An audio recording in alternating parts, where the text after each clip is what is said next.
Hey guys, so out here on the power lines, I'm going to shoot a little ballistics gel today. And besides just the gel, got some ribs here that were from a 160-pound buck that I shot. And we are going to be shooting from the top of this rock up there, which is lasered at 200 yards exactly. And today we're going to be using the 6.8 SPC, shooting 120 grain Hornady SST that I chronographed at 25.17 as an average muzzle velocity for my 16-inch barrel. Not sure if you can see that with the sun glare. These are the Hornady 120 SSTs in 6.8. I'm going to be shooting out of my 16-inch Yankee Hill barrel at 200 yards. Let's see what happens.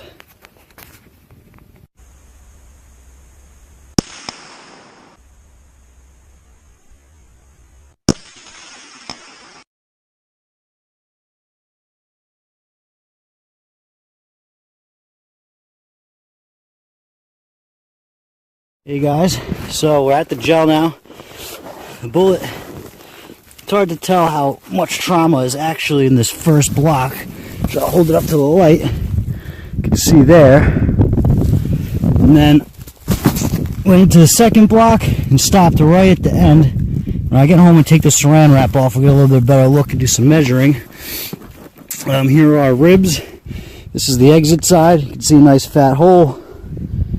Entry side, still pretty fat hole. Hit the rib exactly in the middle, right where you'd want to have it.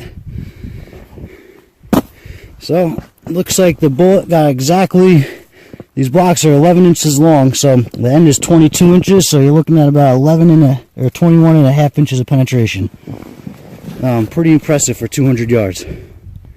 Alright, so I'm back home now. Take a better look at these blocks. You can see here is the first block. Very, very nice permanent wound cavity.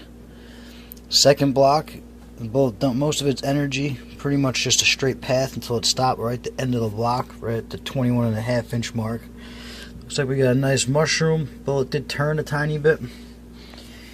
The front of this block, you can see where it entered. Massive amount of kinetic energy dumped there. And that was after we went through these ribs. So we'll look at these again. Now, this is the entry side, so, you know, typically you see a small entry and a large exit with a rifle, where these seem to almost be the same size hole. Definitely nice size.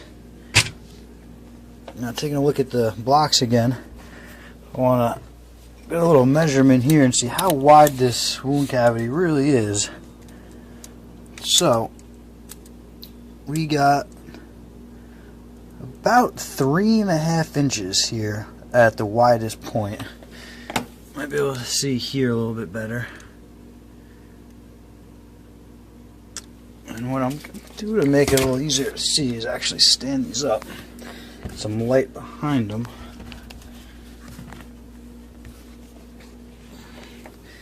So there, now you can see the wound cavity real nice. You can see lots of little pieces fragmented in here. It pulled pieces of the meat, you know, from the ribs through all the way up to here at the 11-inch mark. So I was saying about 3.5 at the widest point here, and then height-wise, you know, that main cavity is stretching about 7, almost to the 8-inch mark there. It's pretty good for 200 yards. Now over here, there's no need to measure any of this. I would like to get this bullet out of here. See how heavy it is. See if I can get my finger in there. Pop it out.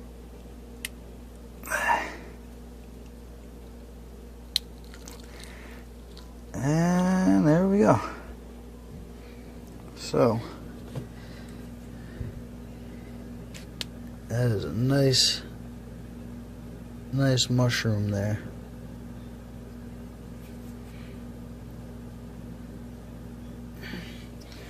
Alright, so put on the scale first.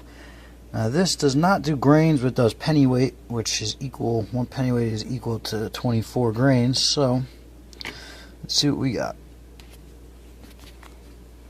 So we got 4.2, so 24 times 4.2 is 100. So we got 100 grains out of 120. So not terrible, but definitely lost some weight there. Also like to take a look at how wide this thing got.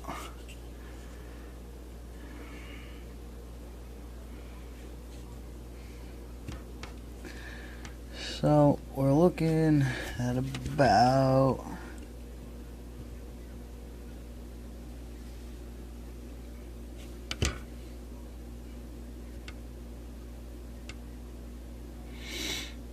.47 there, so about ½ an inch.